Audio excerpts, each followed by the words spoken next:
Cool. Hi, welcome to this live stream with Manthan. Hi, Sam. How are you going? Going well, getting cozy in Melbourne winter, so yeah, can't complain. Yeah, it's getting a little cozy here in Sydney as well. I've got like a blanket that I'm snuggling under right now. Definitely not taking the motorbike out for many trips at the moment because it's quite fresh. Would you Yes. like to tell us a little bit about yourself before we jump into today's session? And Yeah, I'll keep an eye on Twitch and any questions that anyone wants to shout our way. I will try to keep an eye on those. yeah, fair enough. So a little bit brief introduction about myself. I started my um, s- IT journey back in 2004 when I joined Intel as my first gig in US after my master's there. And fast forwarding in 2009, we decided we wanted to decide to move to a country that allows us to be a bit more kid friendly in a way. And we had my in-laws here, so we decided, yeah, let's move to Australia. And we lived in Australia for Sydney, Australia for 9 years. And we said, okay, I want to explore another city. So hence, we moved all the way to Geelong from after living in Sydney for 9 years. Cool. And throughout my journey, I've been working in the software industry. Started as a software developer, moved along the path of being a team lead, being a tech lead, being a team lead, and have been practicing agility since 2014 as part of doing various pivots in organization, moving from big bang waterfall into iterative agile development. And one of the things that really sparked my interest in there, and this was a key aspect of looking at the whole aspect of quality and testing. And funny enough, whilst I was doing my master's, I actually wrote a white paper on who's responsible for quality assurance. So, which was really interesting that I'm circling back to what I learned in uni days. And most recently, I'm actually assisting to build the quality mindset and sort of get the team and the organization understand that quality is not one individual or one cohort of team's responsibility. And even if any team is saying they follow the agile mindset, it actually says quality is a whole team responsibility. And that's what I've been very passionate about, looking at how I can use software development to techniques and also agility and not stop at IT, but also take it to the next step of organizational agility, bring various departments like HR, finance, and marketing into the picture to sort of get the best benefits of agility in Yep. terms of the organization. So that's been a brief overview of myself that I've been doing. And outside of work, like to do a lot of weird things. Recently, I've decided to start picking up swimming. So Okay. my 9-year-old is my coach. So he gives me some coaching lessons Yep. whilst I'm formally getting some coaching by a swimming instructor. So he'll be my coach after that. So Cool. that's an interesting experiment where I'm getting instructions from my son. Sweet. We're just going to debug your microphone a little bit Sure. because I'm getting the sound is it's becoming a bit soft and then louder. Um, Okay, let me so turn my. Is it better now? I've turned the volume up, or if you want, I can plug in my headset. a headset might be useful because I think I might be getting just a little bit of feedback from my own voice. But that's fine. I think it was more your position. I think when you were over on this side, it was relatively quiet, and then Okay. so so I don't know if your Okay. microphone was positioned. Yeah. So can you hear me better now? Yeah, that Okay. is yeah. There's a different Okay. level. Yeah, that is just more a consistent volume. Okay. The microphone itself is not as great, but at least it's not changing volume as much. So sorry for anyone who's joined us online if we were having microphone problems. Okay. Were there any parts of the story that you missed that you want me to retell? No, I think we were able to get it. I just wanted to Okay, troubleshoot that before we dive deep into fair our enough. session this evening. My first question though is Melbourne versus Sydney. Which one do you like more? Ah, to be honest, I'm in the outskirts of Melbourne, so I'm even more regional. I'm in regional Geelong. I'm loving it in regional Geelong. The Mm. reason I'm loving it is everything is a stone throw away for me. So I've got the uh, availability of a city, but the relaxed atmosphere of a country town, because the local Aldi I go into, the people at the checkout know me by first name. That was very hard to get that experience in Sydney. So I'm loving that. And for the first time, I can walk my son to school. I never Mm. could walk him to school. So those are the things. But I miss the food in Sydney a little bit. To be honest, the amount of variation I get in Sydney, I'm yet to discover that in Geelong here. Yeah, yeah, fair enough. And so for today's session, we're going to go through how to communicate a test strategy. And we'll go through a couple of different elements. At the moment, I'm using this mind map to help me keep notes of this conversation as we go along. But you can also use mind maps to help communicate a test strategy. And I think that's going to be our first point. Have you used a mind map or any other visual tools to help communicate a strategy? Yes, so I use mind map a lot, to be honest, and especially when I'm building presentations, because unfortunately, I used to hate building presentations. Now I'm not that averse of building presentations because I've learned some good tips and tricks, and that has really helped me. But mind map really makes me consciously visible of the topics that I need to talk about and the attention points and everything sits on a page. So even when I'm reading books, I will do a book report in a mind map so that I can understand what's happening. And that same goes with the test strategy, because I want to make sure I've covered the relevant points. I've got the details there. It's very difficult to troll or scroll through notes that you have. Even in PowerPoint, it's very difficult. So I always use a mind map for brainstorming Mm. perspective. Yeah, yeah. It's one of those things that to understand how human cognition works, it's if someone asks you to list the top 5 things to remember about, I don't know, JavaScript or a technology, you're never going to remember the top 5. But if you go through the process of writing down everything you know about JavaScript and then circling the top 5 elements, by having everything in that map, it makes it a lot easier to go, yes, actually, these are the important points that I want to make sure I get covered when these are the key points of the test strategy, or these other things that I want to talk about. Yeah. So when getting started with mind maps, you often start with your central idea in the center, and then you can branch off for different related ideas. I think I'm just going to show some examples. Test Insane also have this awesome repository of mind maps that other testers have created and shared. I think there aren't many people that are adding mind maps to this anymore, but there have been quite a few downloads, I think. So the James Buck heuristic test strategy model,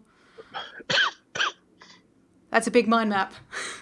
I can't read it on my screen, so I assume like no one else online can read that. But that's one of the most downloaded ones.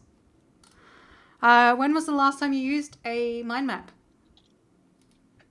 I actually used it yesterday because I'm reading an interesting book, which I'm trying to put a book report on. So that's where that's a tool that I constantly use to just ideate my learnings. Mm. What other when people associate communicating a test strategy, I'd say they normally associate a document, I don't know, 10, 20 pages worth of documentation. How effective has a document been for a test strategy? So the document plays its part because it plays a part for future referencing. So when you've got people coming in after you've socialized your strategy and you are actually in the implementation part of it, you can use that as a reference guide. So it has a part to play, but it should not be the sole document that you use or sole purpose. It you look at it as an artifact, similar to when you're doing your test execution, your test summary report is an artifact, but that is not the only thing that you strive for. So that is required, and predominantly you sometimes need to have that from compliance and governance perspective, and also progress reporting perspective. So you do need that, but how do you get to that stress test strategy is much more important as opposed to just get to it. So it's the journey that's more important than just getting to the destination of that document. I think that's a really good segue for the next topic. It's like, how do you start developing a test strategy? So first and foremost, and I've had a very and a big disclaimer. I have never formally been doing testing. So I'm not a tester by profession. So I've not taken up any training, fundamental training from that, or learned that skill like I did for software development. Most people don't learn anything about testing. Like, I studied computer science, and I learned how to do J unit testing in high school, and that was it. Yeah, fair enough. And one of the things that I learned earlier on, whilst I was doing some of the agile uplift and lift and shift, is you need to have initial conversations with your team members. So the impacted teams, you need to have a proper conversation and understand what does it mean for them. Because 9 times out of 10, you've been brought in as an expert and you have not been part of the journey that have got the teams to where they are. So you do not have enough context of why a test strategy is needed. So you need to at least spend a week. If you get that, if you get more, that is great, but at least spend a week understanding from the teams what their pain points are, what are the things that are working well, not working well. And you can do this with a open questionnaire. One of the things that I ask, which is very difficult, and I've seen surprise things. So I get great responses when I say, ask any team member what's not working well. They'll give me a laundry list. And I said, okay, great. Clearly you are doing something right. What is working well? And that's a stumbling block. A lot of people stop thinking about that. Oh, I didn't think about it. And then the next stumbling block is I use something called as a magic wand theory, or a imagine you've done what you needed to, and now the CIO or the most prestigious leader in your organization has come to ask you saying, hey Sam, what does quality mean in your team? And you ask those questions saying, what does future look like? Imagine you are already in the future right now. Mm.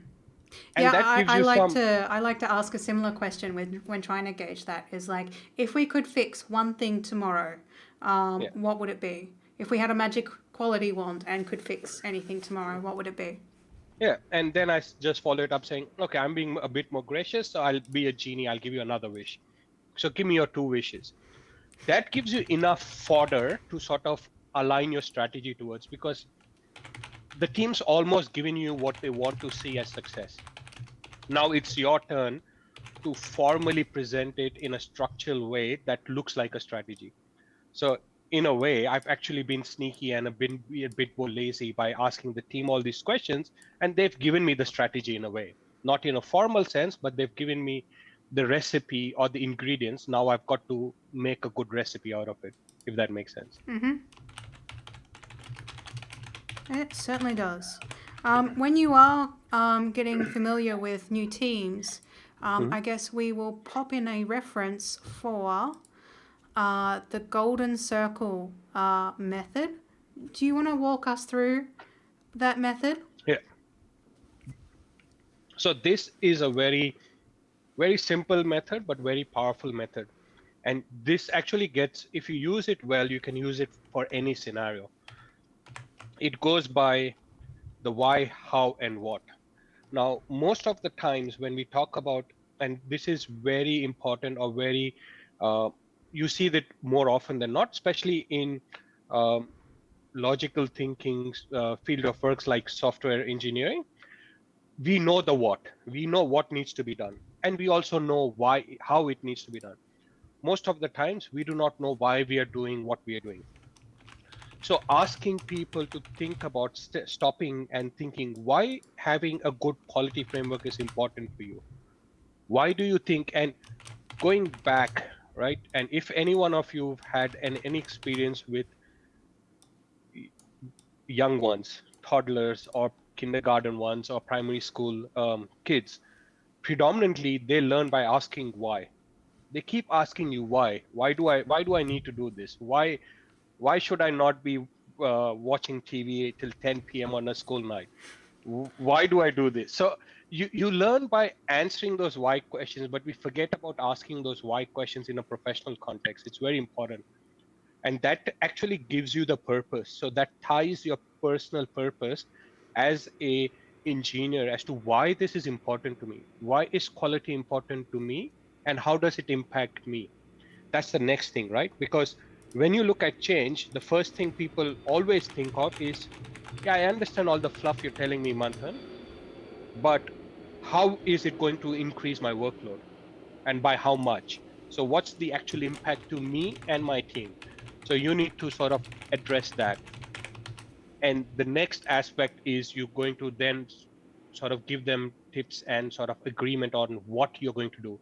So whether you're going to utilizing frameworks such as test-driven development, behavior-driven development, or exploratory testing, or risk-based testing. So those are the what's that you're going to introduce as per your strategy. But starting with the why really makes sense, because most of the time the strategy you start implementing is from top to down. So you have to first introduce a strategy to your leadership, and explaining the why to the leadership resonates well because they are not in the weeds like the technical teams are.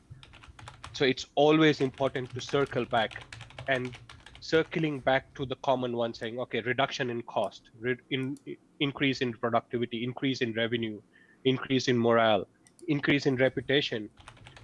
So if everyone thought, if you go back to the days when the iPhone first came out, they were the first cellular mobile company that decided to have a non-removable battery, right? Until then, all handsets had a removable battery. And the amount of PR they got for that was amazing. But look at the industry now. If you can find me a phone that has got a removable battery, I'll be surprised. Because they've actually shifted the quality aspect, saying we're going to make the quality of the battery so good that it's not a conversation that people are going to get worried about. I think there has actually, to counter that point, been a recent court case where it's been shown that people have a right to fix their phones. So I think I can't quite trace it up, but maybe if I do a quick Google, the Yeah. right to fix your phone court case. Let's see. That right to repair. There we go. So I think the issue with this one was that iPhones, if you can't access the embedded hardware, you should still have a right to repair. Apple shouldn't be able to make things in such a way that you can never replace the battery or fix them, or some other thing. So I guess this is an Australian post. Yeah. Yeah, so this one was So 2019, but I think it's been coming up a bit more lately. yeah. So but again, it's not looking at that particular example. They did that because they understood the why behind it for themselves.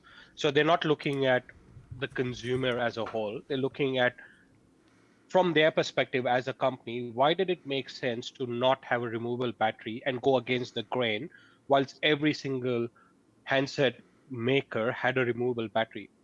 So the fact that they understood the why, whether it was the right why or the wrong why, is not does not matter at this stage, but they did a big shift.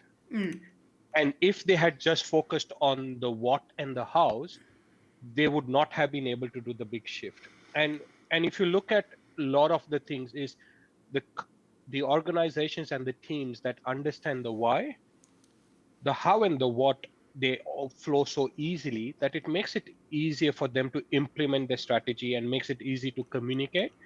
Otherwise, you have to have really big jargon ridden papers that you, like an IEEE paper that you're trying to explain to people your strategy. Your strategy should be simple, that you can explain to someone in 5 minutes if you can.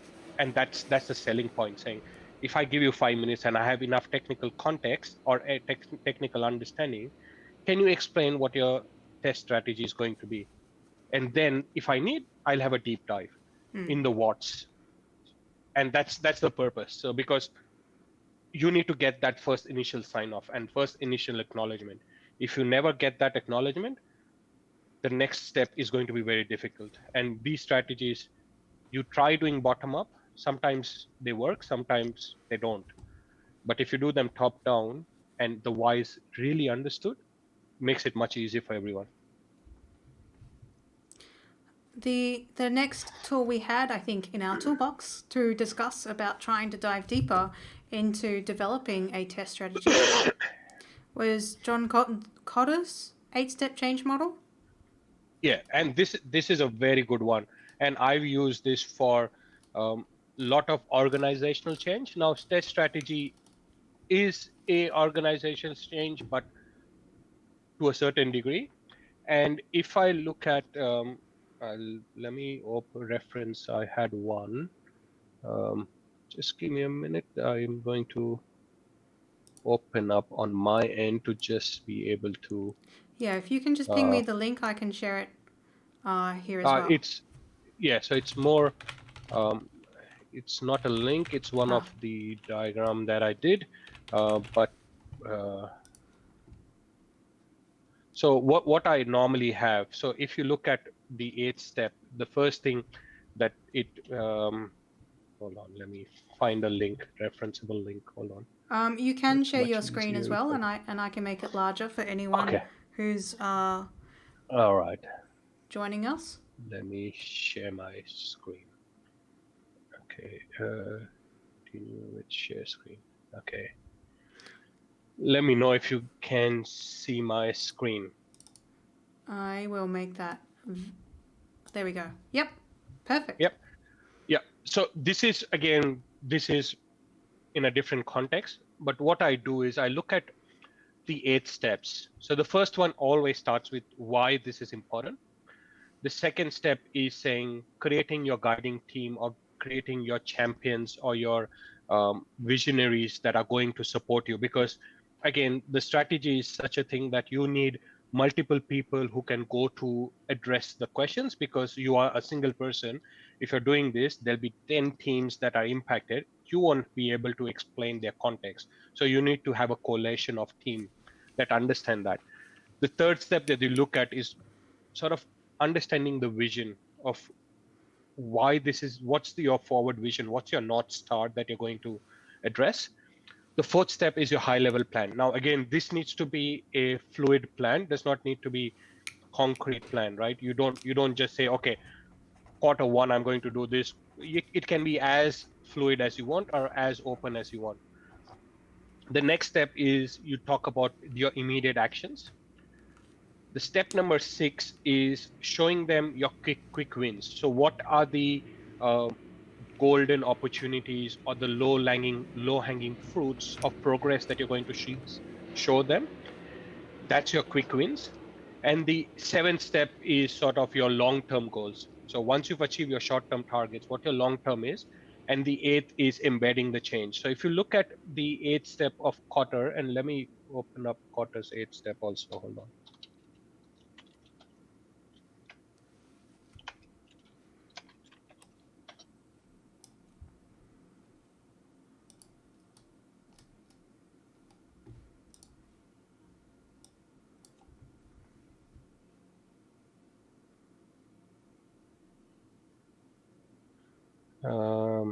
Let me know. Are you guys able to hold on? Yeah, Let we me can see. see that. Oh, sorry. Did I muck it up? I think so. Hold on.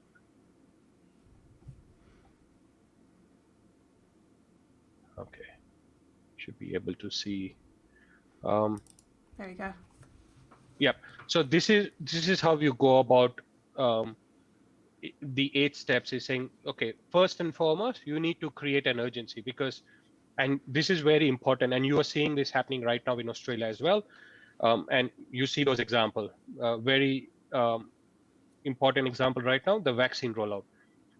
The urgency is not there in the population, so people are not jumping in there. So when you're trying to do a strategy, you need to find an urgency. You need to create the urgency.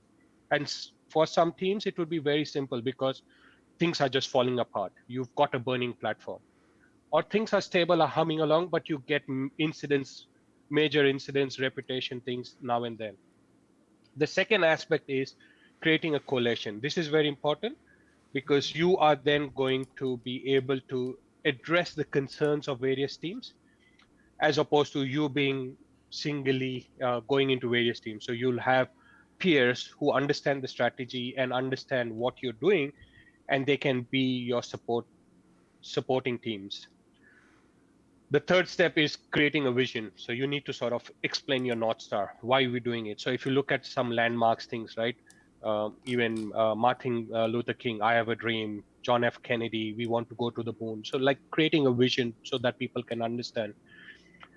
Communicating the vision. Now this is where you've got to the opportunity. You if you do one thing, you need to over communicate your strategy. You need to take every opportunity to over communicate, because the more you communicate, the more opportunities for the strategy to sink in. Otherwise, it never sinks in. The fifth step is your empowering your actions. So saying enabling people to do things. So you've got this strategy, say you're learning new skills and you need that time. So you want to empower people to sort of say, go learn this new skill. Go spend time in understanding it. You can't just say, I'm going to do this strategy, but I'm not going to give you time to do anything to enable or execute that strategy. The sixth is you're creating your quick wins. So these are your immediate, and this would be very easily referenceable based on the questionnaires that you did earlier when saying what's not working well, what's working well, what's the one thing you can do, what's the second thing you can do. So you'll get the quick wins there.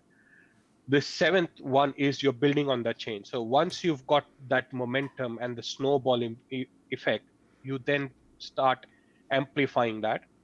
And then the eighth final step is making it as a culture. So that is the last thing where quality becomes ingrained in your culture. It is not a bolted on thing. It is not thought about after the fact.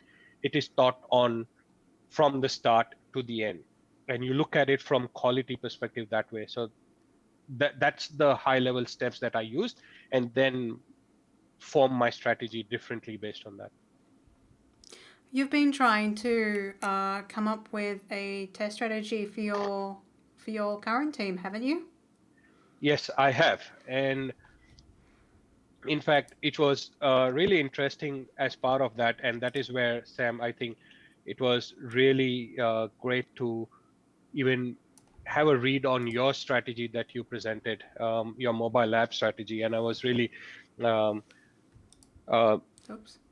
really gave me some good insightful thoughts saying, oh, this makes sense. I can use this. So if you, I would highly recommend, if you're going to be looking at building a strategy or thinking of certain things, have a read on what Sam's put on YouTube and other places. That will give you some really good insights. And one of the things I really like on there, if when Sam pulls it up, is I think I'm getting a bit background. There we No, okay.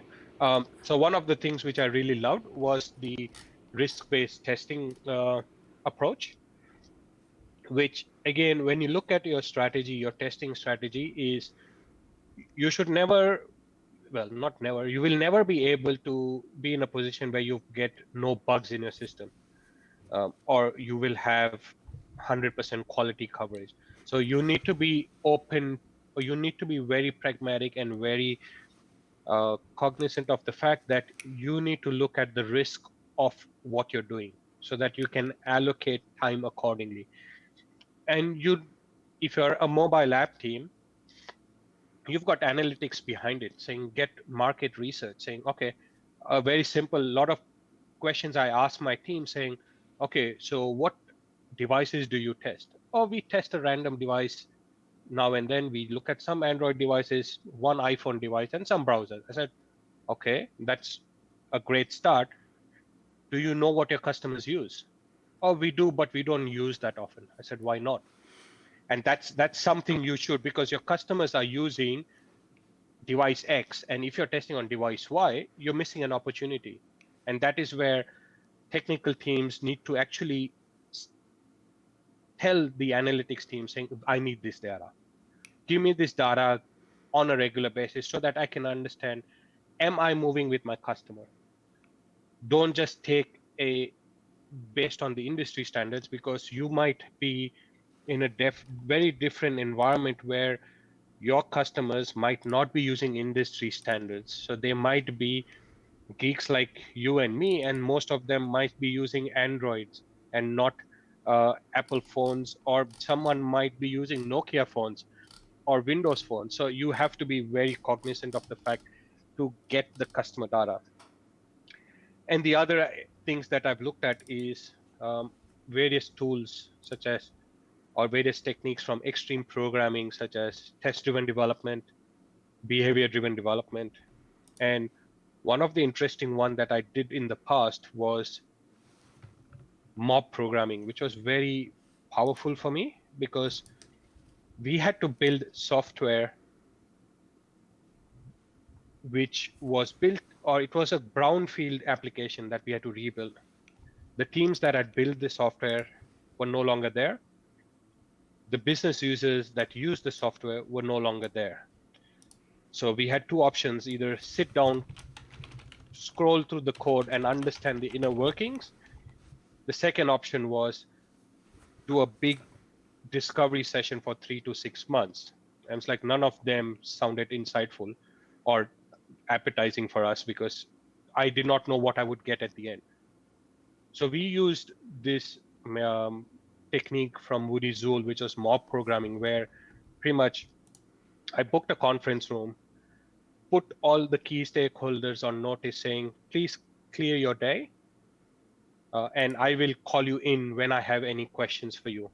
And we sat together, our development experts, our test experts, our product owner, and our stakeholders that needed to be there. And we started building the first prototype of version 1 of the product, and we built one in 8 hours. Now, that was not something that I was going to release to our customers. But what it gave us a base understanding of the product. It gave us a common language to talk to our business owners and our customers. And that became a working prototype that instead of me asking, saying, hey, Sam, do you remember this? I said, okay, this is what we built. What do you think? Do you like this? What is missing? Then we met to the next stakeholder, the next stakeholder, the next stakeholder. And that became our requirement. And it built over time. And it then became a good way of working for us. Yes. So those were the tools and tricks that I've used. Being involved with a group and trying to come up with a product. It's very similar to that hackathon experience where you get a bunch of people together and the idea is to build a prototype of a product over a weekend. So you hack away, you cut corners, but you are trying to get something that you can actually demo to potential people or judges or whatnot. And trying to build things in that short of time frame really does get you to focus on what's the smallest value or the smallest thing you can build to add value to customers. Because once you also get that product to customers, you can then start iterating and improving. And once you get feedback, it's generally a lot cheaper than spending up to 6 months doing a discovery project, right? Yeah.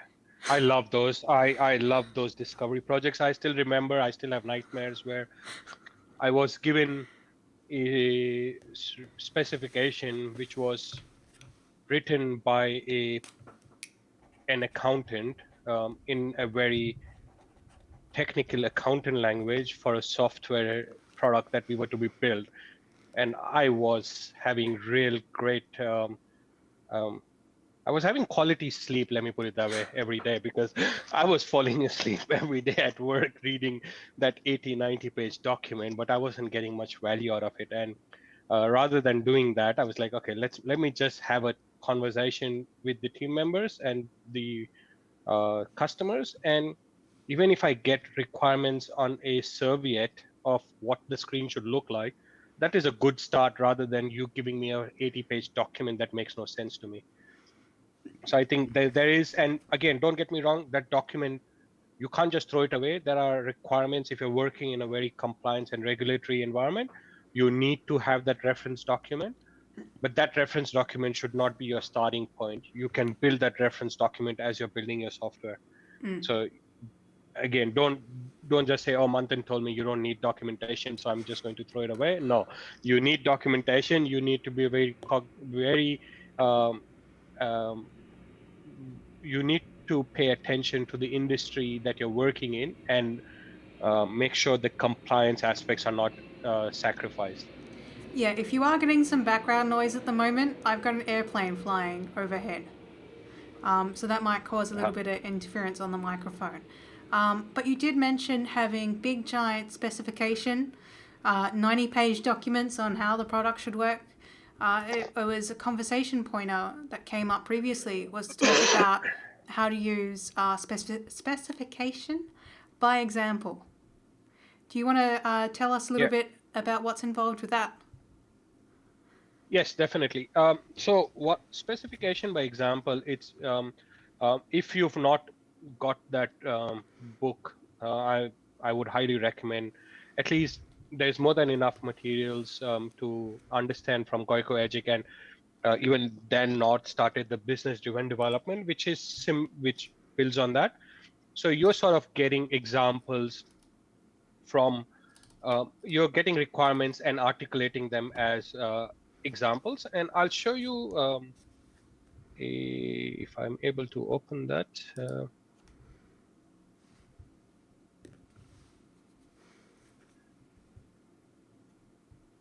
with me.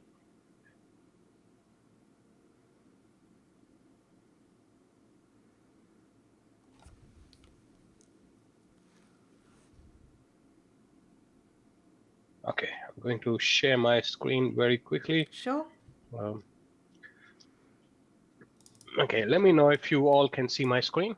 Yep. Now, what I mean by specification by example is 9 times out of 10, the industries and the environment we work in, we can actually articulate data or our requirements with scenarios and with behaviors that our customers are going to use. So the first part over here, you would sort of recognize, which is this aspect, which is your user story. It's in a different format, but it is mentioning, in order to manage my money efficiently as a bank client, I want to transfer funds between accounts whenever I need to. That is your classic example of a user story. It's worded a bit differently. It's not using the as a I want so that, but again, it has the crux of a user story. Now, if you leave it at that and you give it to a developer, they might be able to get to the outcome that you wanted, but they might not be able to get to an outcome because there's a lot of context that is missing here. Because if I've never worked in a banking environment, I don't know what you mean by transferring funds and this and that. To make life easier, you give scenarios and you give examples. So the first example which I'm saying is I want to move money into a savings account. And I'm giving you an example saying, given I've got my current or checking account, as we call it here or in US, has a balance of 1,000, whatever the currency is, dollars, rupees, pounds, and my savings account has a balance of 2,000. When I transfer 500 from my current to my savings account, then I should have 500 in my current and 2,500 in my savings account. This is a very good example of articulating requirements by a specification because you are telling what good looks like. Now, this should not be the only thing that you're explaining, because there could be negative scenarios, which is the next one, which is the insufficient funds. And you can build on those. You can build on exception things because you know the domain, you know the modules that you build on known exceptions, unknown exceptions. But this is a great starting point and a great conversation currency to talk to your customers, because when they say scenario transferring with insufficient funds is not working, what it tells me as a developer saying, okay, I need to look at this module and this unit test or this particular code, or I need to look at this unit test or this automated test that is failing. So I don't have to go on wild goose chases. Like when someone tells me, Manthan, we've got a bug in the software. I said, oh, cool. Give me a day. Let me troll through the code and I'll come back to you. You will have less of those conversations because you are getting good indicators saying, okay, transferring with insufficient funds feature is or scenario is not working well. Oh, why is it not working well? Oh, it's not working well when I'm doing transfer in different currencies. I understand. Because that could be another scenario. You could have multi-currency system. So specification, by example, gives you a good way of articulating your requirements. The second aspect that it really gives you is it sort of becomes a good conversation or good vocabulary, or even a I would say way of conversing or speaking with non-technical teams or business users, so they can really map, or you can easily draw the line from your requirements document to your technical code to your test code. So you can easily draw the dependencies across the line, and you can also show a good progress saying, okay, my feature of transferring between accounts is 50% done because I've only done one scenario. The second scenario is not implemented. So it gives you really good benefits of articulating your requirements by concrete examples. It specification by example also reminds me of this method called user story mapping. And I'm going to make this a little bit smaller. And this is also another book to reference. Now I am putting up. Never mind. Oops. I just lost Manthan. I accidentally closed the wrong. I just closed. Sorry, Manthan. I just closed Whereby and left. I was still pretty sure I was still live streaming. I'm still here. Yep, there we go. User story mapping reminds me of process or specification by example. If I could say words properly. This is another book, and Jeff Patton does some really cool workshops as well. And it's a very visual book, and it goes through like how you develop a backbone across the product, and then you can carve out details for how to build a specific type of product. And I liked the cake wrecks when professional cakes go wrong. So this says Yes. best wishes, surname or Susan. Underneath that, we will miss you. Yeah. For anyone who can't read that one. And so yes, and this story is customer. Hello, I'd like to order a cake. And the employee says, sure, what would you like written on it? Customer, could you write so long Alicia in purple? Employee, sure. Customer, and put stars around it. No problem. I've written this up and will hand it to my cake decorator right away. We'll have it for you in the morning. And technically, from that example, this cake would be correct. But I don't think it's a cake that the customer wanted. I think, Sam, your screen's not sharing, so I don't think people can see your screen. The people on live stream would be able to, okay. But there you go. Now I can. Okay. I just realized you wouldn't have been able to see my screen. Fair enough. I was trying to cover the screen share and then I accidentally closed Whereby, but that's fine. So yeah, there's it's that trying to get everyone all on the same page when they're trying to build products, because in the first situation it looks like we all agree. It sounds like we all agree, and then when we map things out, we realize that, oh, we actually meant this. Yeah, and I'll give you a very good example. We can do a very quick test with people here, and if you get a feature request saying we need to build a dinosaur, so that's the feature request that I got. Everyone knows what a dinosaur is. Everyone understands what a dinosaur is. What sort of dinosaurs or what kind of varieties are we going to get with that context? Yeah, if you ask someone what does a dinosaur mean, I mean, like, someone's going to imagine a T-Rex, and someone else, I don't know, what do you imagine when someone says think of a dinosaur? Well, I just watched. If you had asked me this question 3-4 years ago, I would have been saying I would be building Dorothy, because that's the dinosaur that I knew. Because my son used to watch that so much, so it's like, okay, that's the dinosaur that you want me to build. So that's where having concrete examples, when you know what your feature needs to have, it's always best to articulate and give that additional context, and it doesn't cost you much. And we used to do that before. We used to do use cases and we used to do those, but those were very cumbersome ways of doing it, and we found better ways. So I think that transition needs to be done, and that needs to become the way of articulating requirements for us. So yeah, that's it's another good book to check out. We are in the last 10 minutes.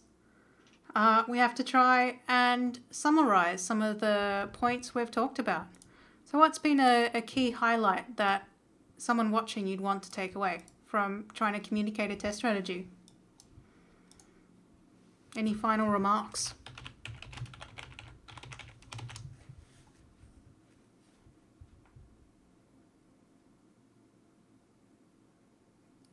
Can you still hear me, Manthan? Yes, I can. Okay. In terms of trying to close things off, what do you think is essential for trying to communicate a test strategy? I think, to be honest, from my perspective, is you need to have a understanding of what has happened in the past and what is possible given in the circumstances and the environment that you are in, and be open and transparent about that, and always be cognizant of the fact that the test strategy is only a strategy. It means nothing if you don't take the next step in implementing it, and that mindset needs to sink in with the team. So there's going to be a lot of conversations that you need to have. So just because you built a strategy and communicated the strategy, don't think that your work stops there. Actually, the work's now going to start, because you constantly have to explain your strategy, make sure people understand it, and coach and guide the teams to the strategy, because it's not an easy thing to do for people to change. It takes a lot of patience, and sometimes the teams just don't get given that time to do certain things.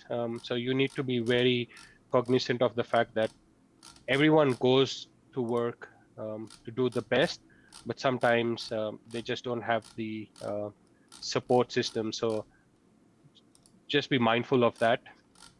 And at the end of the day, it's still something that needs to be executed. And as long as people are as passionate as you are, you won't have trouble executing it. But if only you are passionate and no one else is passionate, I think the strategy is never going to be implemented. This book, I Have a Strategy, No You Don't, kind of reminds me of that sentiment. It's not really a book, it's more like a long illustrated blog post. It probably shouldn't be a book, and it probably shouldn't be a $29 book on Amazon. But there's a sentiment there's an image, an illustration in this book where it's like, what is a strategy that you don't implement? It's a wish list.